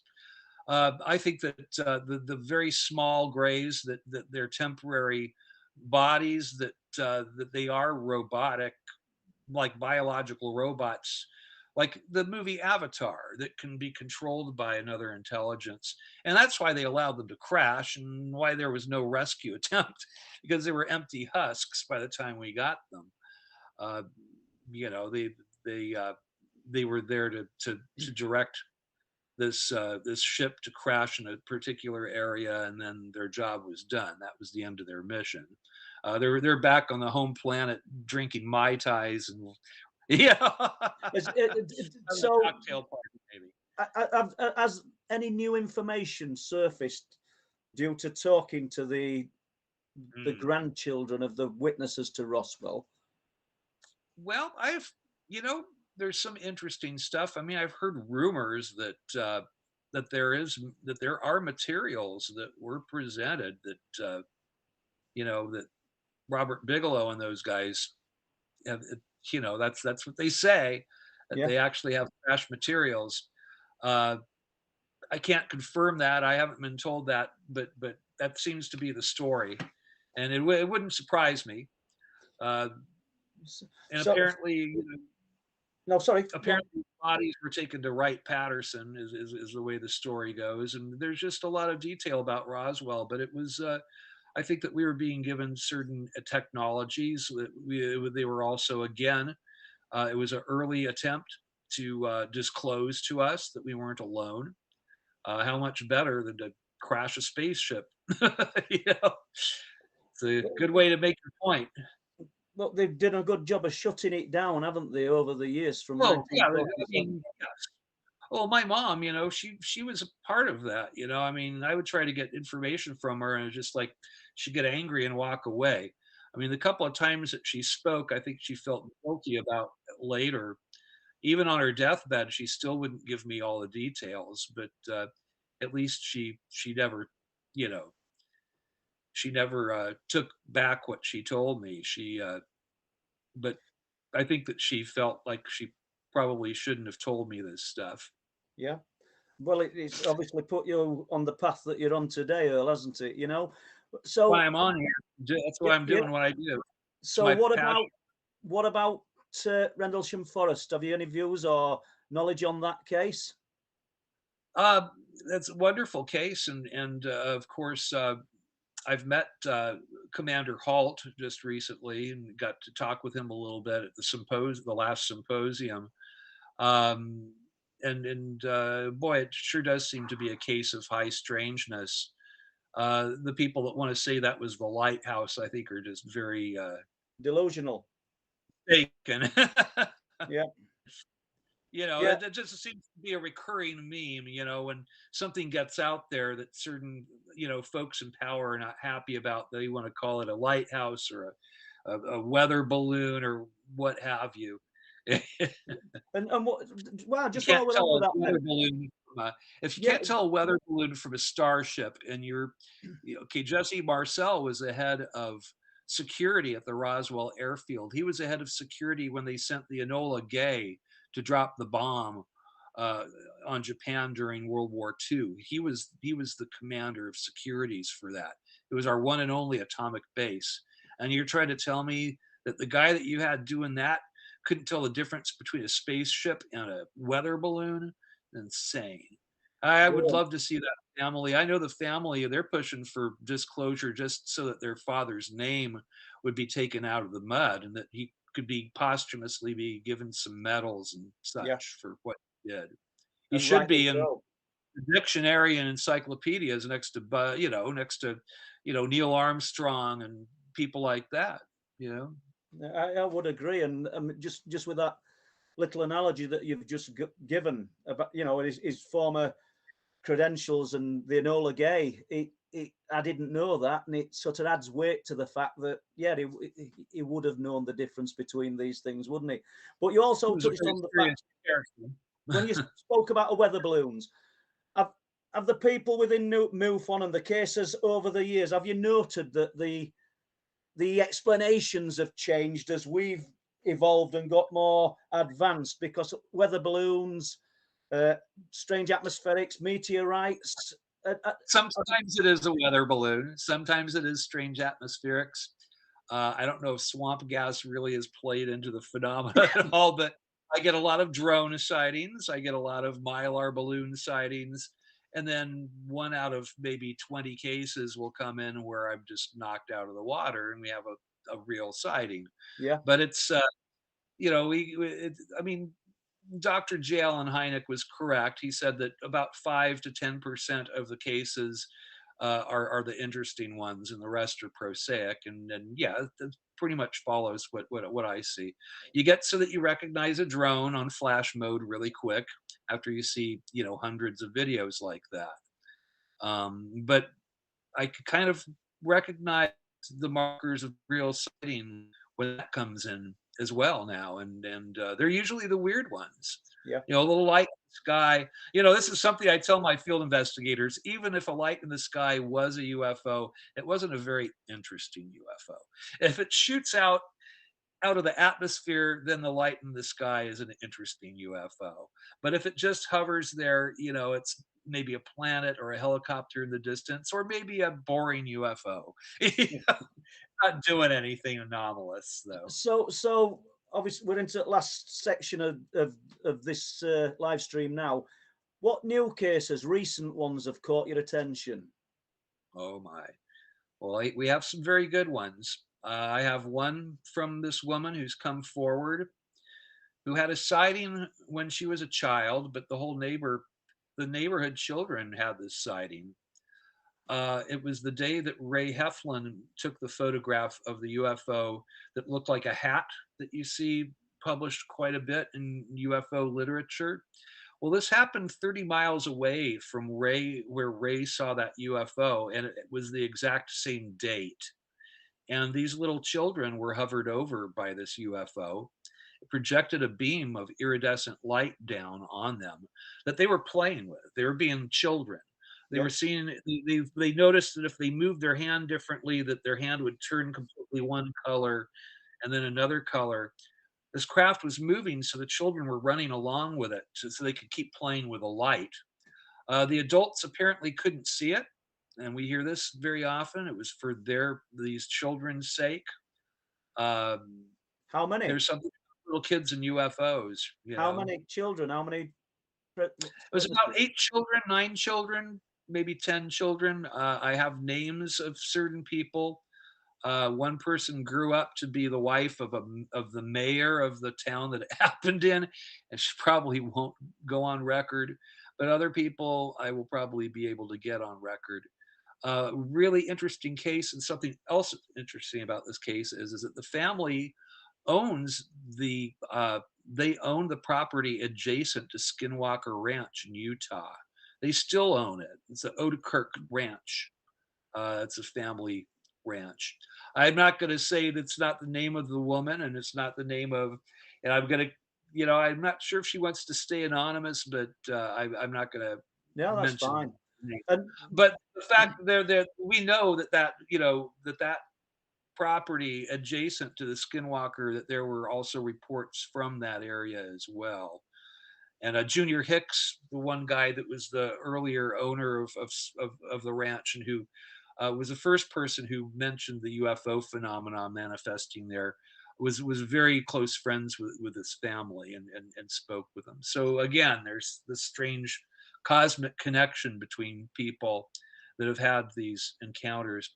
That's a current case. It's current and active. Yeah. I haven't come up with a disposition for it yet, but I'm pretty sure it's a true sighting. Do you want to expand and carry on telling us a few cases, or move on Sure. from that? With we've had this flap here where with a V-shaped craft. Right. They seem to look the same with the lights on the bottom. I had another guy, and then this was I closed it as an unknown because he was just a fantastic witness, and there were certain things that he told me that he had no way of knowing about, because there are things that I keep from the public about certain cases, just so that I have them and I can refer to them in the future when other people see the similar craft. But he lives in Palm Springs, and he was hovered over by this thing. This exact same object that the woman and her son saw that were in the coastal town. The other guy that saw this same thing lived in the Long Beach area, and that was closed as an unknown, uh, and was featured in the MUFON Journal recently. But we do now. My friend Cheryl Costa and her wife, they wrote a book about UFO statistics, and independent of myself and my own research, they showed that we were having a flap of V-shaped craft in California. It started back in the mid 1990s, and it just got greater and expanded. And they're not just using MUFON's database, but they're using the other UFO investigatory groups databases as well. So it seems to be confirmed by statistics, which I had nothing to do with, that we're having this little flap with V-shaped craft. And I noticed you say that some of these cases, or a lot of them, are closed. Surely they can't ever be closed, can they, Earl? I mean, because new information No, is going to. after 3 months, we will close a case, but they're always openable. They all have a Yeah. legacy field, and a lot of those legacy fields have, some of the legacy fields are the most active part of a case file, because especially in abduction or visitation cases, they go on and on. I've got one guy who's started having encounters when he was 7 years old. That seems to be a popular age for this to start, and he's a Homeland Security agent. I've been following his case for 6 years, and it's ongoing. We'll talk every few months, and he'll tell me about his recent, visitations and such. It's almost like they come and do a tune-up on him. The same entities that he's seen since he was 7 years old, and the guy's I think he's late 40s, early 50s at this Yeah. point. Family guy. I know the family, the wife, the daughter, just wonderful people, down to earth people. Yeah. Well, Calvin I want Parker to, is I want to see if there's any more questions in a moment before we wrap this up. But what would you say to anyone who said that there's show me some proof, show me the proof of what you're talking about? I mean, I get asked that kind of thing as well, so it's not a trick question just aimed at you. But what do you say to people like, show us the proof? repetitive sightings that have markers that are all so very similar, and some of them I can't tell you, but I can assure you they are there. My superiors at MUFON know that they are there. Director of investigations looked deeply into this case that happened with a psychologist and the son, and were able to confirm so much of it independent of my own research. Uh, but we see the same markers happen over and over again. Why are these people seeing this stuff? Yeah. Why are they, we're not talking about hillbillies, folks. We're, although, some people in rural areas will have encounters, absolutely. But most of my people that come forward with these cases that have all of these details that are so similar, the perfect silence or the Oz effect that happens in close proximity to a UFO, the bubble of reality that seems like that our visitors project, where you can't hear external noises outside of it, that it's repetitive from case It's to all case. there. Yep. And I have police officers that are coming forward with these cases. I have active, Marines and lifers in the Marines, highly decorated officials, politicians, uh, and I have a police officer who recently came forward with a black triangle sighting, and it's again he was close enough that he saw details. He could see piping and an indentation in the side of this thing that was hovering over his neighbor's house, which was in the flight path of the Bakersfield airport. This guy is a highly decorated police officer. He's a veteran in the force. He's not a UFO guy. He Yeah. called me up because he was perplexed at what he had seen. You could hear it in his voice. He didn't want to have this sighting. He was embarrassed, to be talking about it. But What, I've had what, aerospace engineers that have seen the same thing close up. They'll ask me, "Is some way I can get in on the project? Is it a human project?" I've heard that a couple of times. what proportion want the names omitting or changing? For fear of ridicule, for fear of implications for the Mm. jobs. Is it a large proportion? I think that there is still a ridicule factor out there, but it's not as present and prominent as it was at one time. Apparently, the Navy now does encourage you to go and put in a report if you've seen a UFO and you're an active service member. Uh, the Air Force seems to be a little more open to this, although you'd think they would be more open to it than they say they are publicly. Perhaps they are. I don't know. I mean, I Okay. think a lot of the military, they're trying to contain it.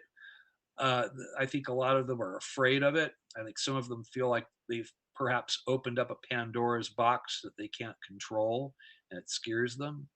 Yeah, Uh, it's the fact. It is the fact that the phenomena is beyond their control, and that could be part of the reason the intelligences of the powers of this world don't want us to know, because it's something that's out of their control, and it's an hard thing to admit when you're supposed to be in control, isn't it?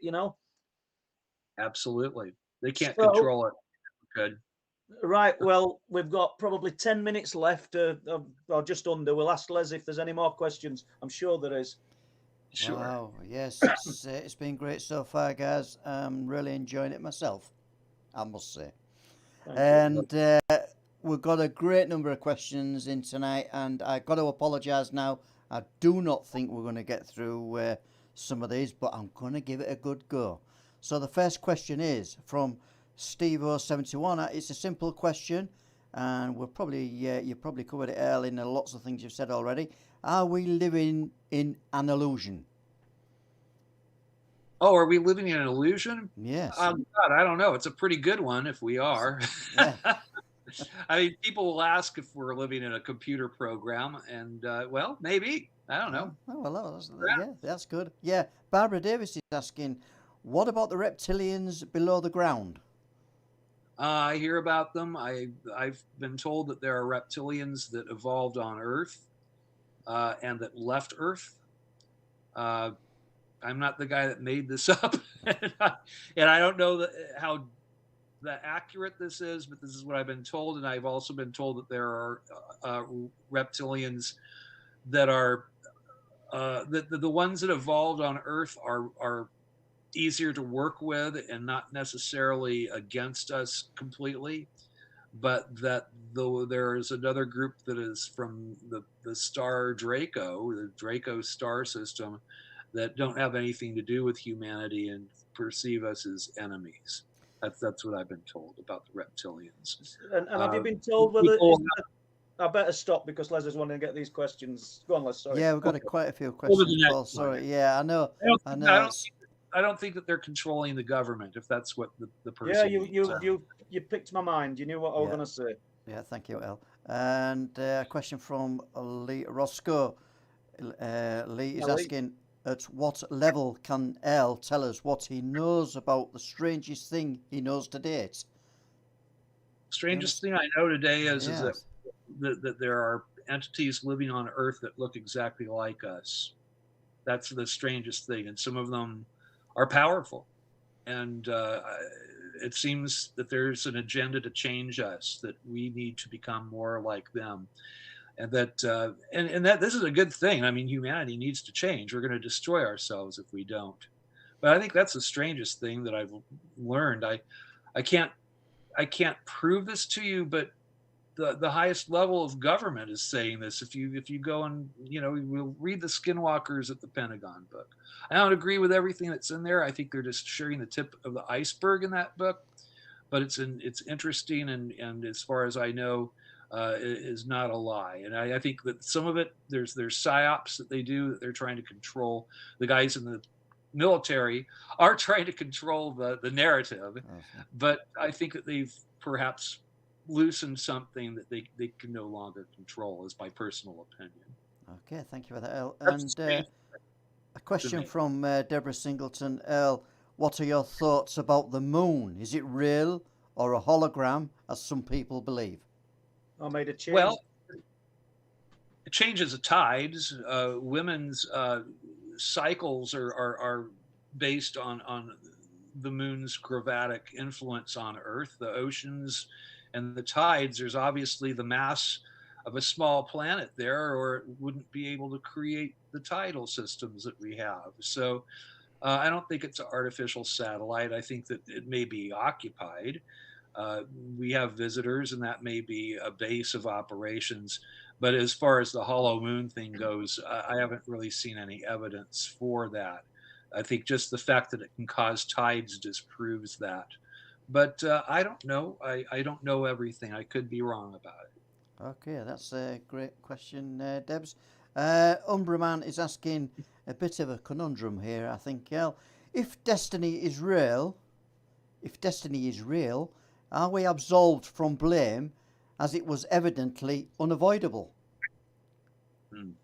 You understand that one? Now, I kind of understand it. going. Yeah. I do too.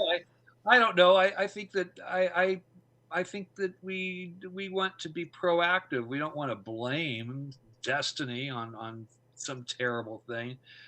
I think that we can change destinies. I don't believe that it's set in stone. So no, I don't believe that. I think we're responsible for our actions. Great, great.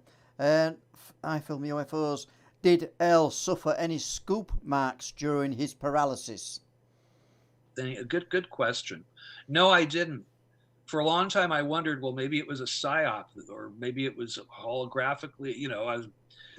Who knows? But I've recently been told by somebody who's definitely interesting, that humans are the only ones that use needles to take blood. That there are other methods of doing it. So I didn't have any scoop marks or areas where it looked like bruising on me.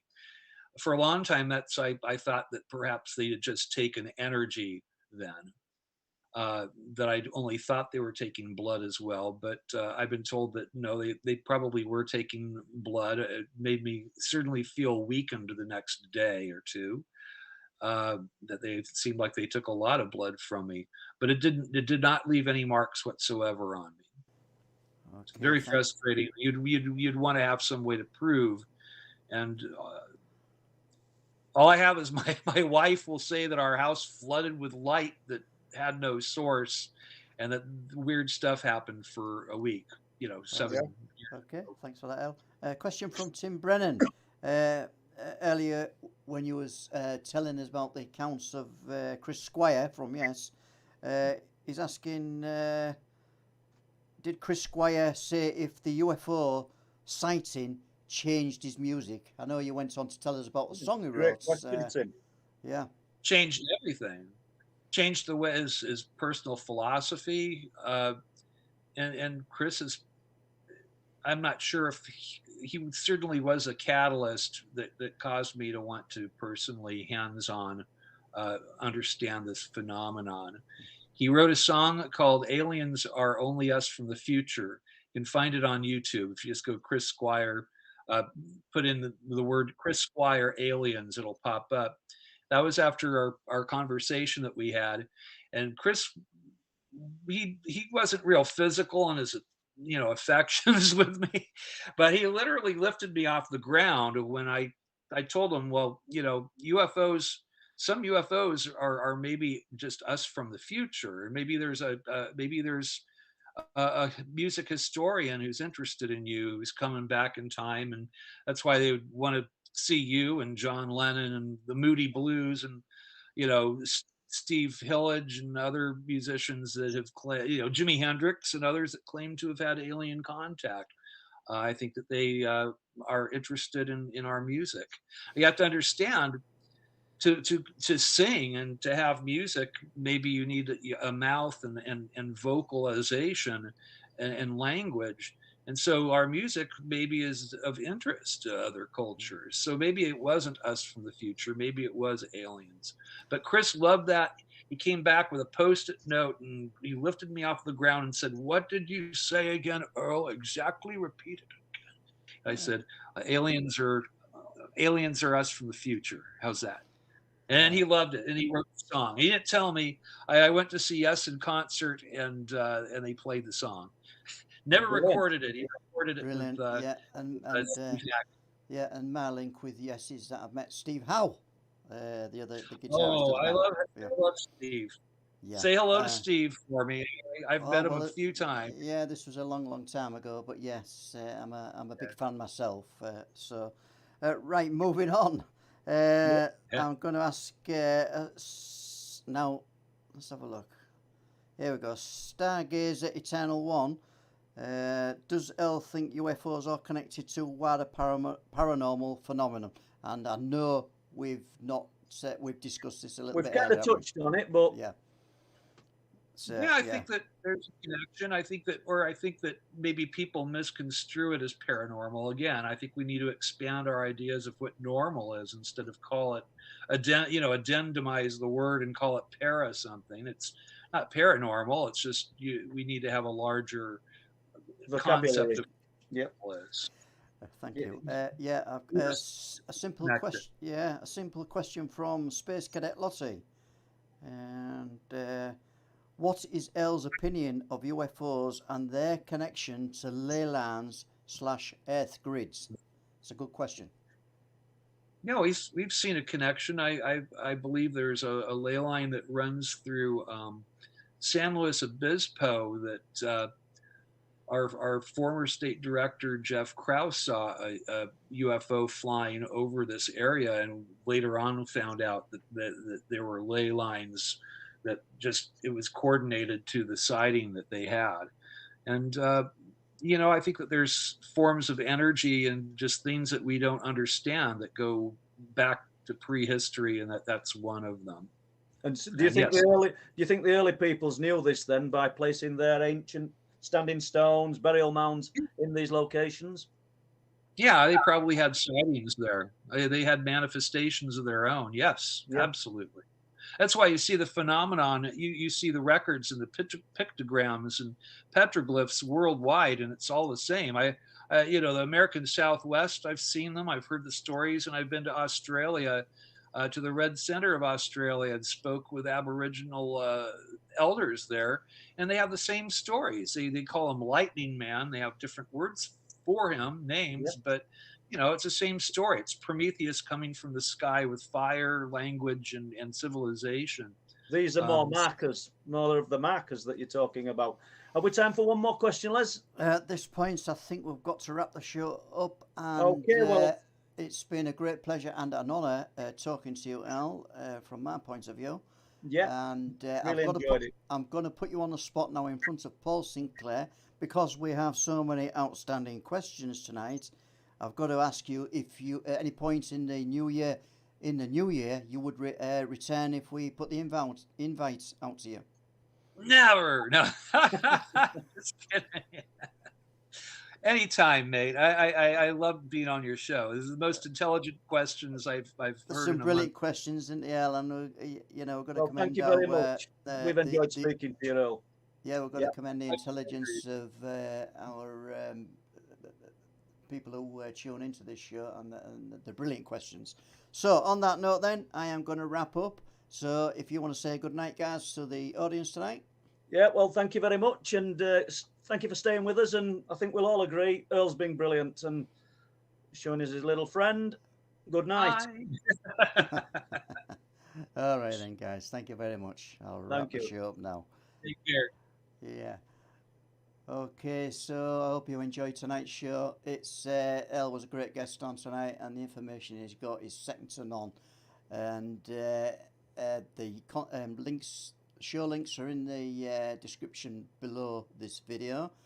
So, and as El said, you can contact him through the MUFON website or the Facebook page.